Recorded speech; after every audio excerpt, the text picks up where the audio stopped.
Assalomu alaykum qadrli kanalimiz kuzatuvchilari, e'tiboringiz markazida yana Sport Plus kanali. Qadrli do'stlar, hozirgi dasturimizda internet olamida ro'y berayotgan eng so'nggi yangiliklar to'g'risida batafsil gaplashamiz. Qadrli do'stlar, bugungi dasturimizni boshlashdan oldin, agarda siz kanalimizda yangi bo'lsangiz, albatta kanalimizga obuna bo'lib qo'ying. Sport Plus kanali oilasi a'zosiga aylangan har bir kishi biz uchun juda ham muhim. Bundan tashqari, mana shu roligimiz tarqalishi, mehnatlarimiz besamar ketmasligi uchun pastga tushib, bir dona like bosib qo'ygan bo'lsangiz, men bugungi dasturimizni boshladim.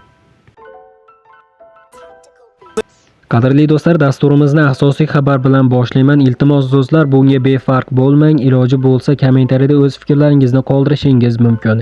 Yaqindagina ikkita o'zbekistonlik MMA jangchilarimiz Gold va Abdumalik video olishgan va aynan mana shu video davomida tojikistonlik Fazliddin va qozog'istonlik Erkabulan to'g'risida video yo'llashgan, ammo videoda tojikni ham, qozoqni ham yo'q qilaman degan gaplar bo'lganda va aynan mana shu narsa xalqlar o'rtasida katta e'tirozlarga sabab bo'lmoqda. Bu to'g'risida ham Shohjahon Ergashev ham fikr bildirib chiqdi va Fazliddin ham fikr bildirdi. Marhamat do'stlar, fikrlarni oxirigacha eshitishingiz mumkin. Друзья мои, у меня есть обращение к двум медиа-бойцам, Абдумалику и Голту.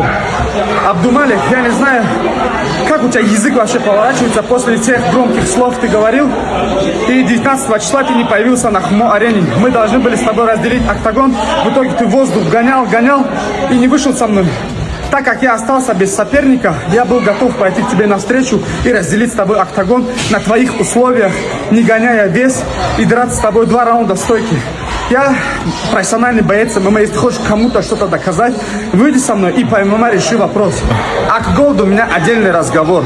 Во-первых, мы у вас были в гостях, после конкурентного поединка судьи посчитали нас победителями, и местные ребята закидали нас бутылками. Если ты таких людей поддерживаешь, я тебя не считаю за мужчину.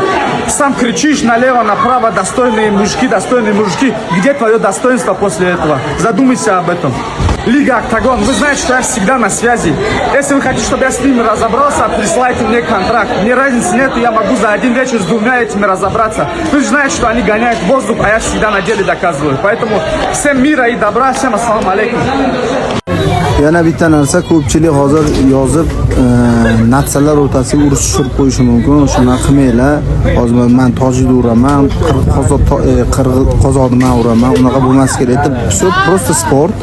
Yana bitta narsa, men o'zimdan kelib aytaman, shunaqa Tojikistonda o'rtoqlarim ko'p. Я очень уважаю таджикский нация. Очень уважаю nimalarda Qozog'istonliklar. Chunki Qozog'istonda juda ko'p o'rtoqlarim, bavurlarim bor. Biz birga ot chopib turib yurganmiz. Даже biz ular bilan bir-birimizga protiv ketishdik, bir-birimizning oldimizda xijolat bo'lamiz o'rtoqligimizdan. Shu darajada yaqin o'rtoqmiz. Shuning uchun kimlardir hozir menga yozyapti, uni qozoqda urishing kerak. Hech qachon bunaqa narsa bo'lmaydi. Bu просто sport.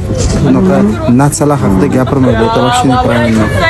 Odam unaqa bo'lmasi kerak. Просто sportlarni ko'ringlar, lekin tojik, qozoq, qirg'iz deb gapirishni bas qilinglar. Bunaqa narsa bo'lmaydi.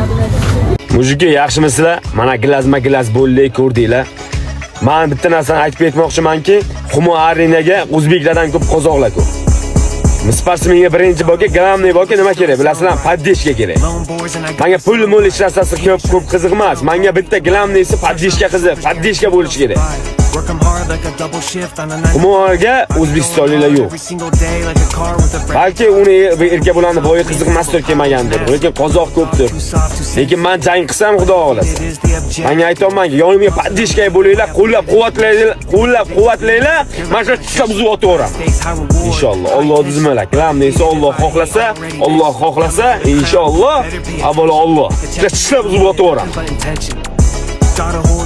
Mana glamniy sizlarni menga poddeshkalar kerak. Bo'ldi. Yana ham yonamiz. O'zbekistonga mana bunaqa hayqira olmaydi boshqa davlatda. Qadrli do'stlar, hozirgi dasturimiz xuddi mana shu yerda o'z yakuniga yetdi. Videoni oxirigacha ko'rganlarning barchasiga kattakon rahmat. Video yoqqan bo'lsa, like bosishni unutmang. Keyingi dasturlarimizda ko'rishguncha, xayr o'zingizni ehtiyot qiling. Sport Plus kanalimizdan uzoqlashmang. Tez orada ko'rishguncha do'stlar.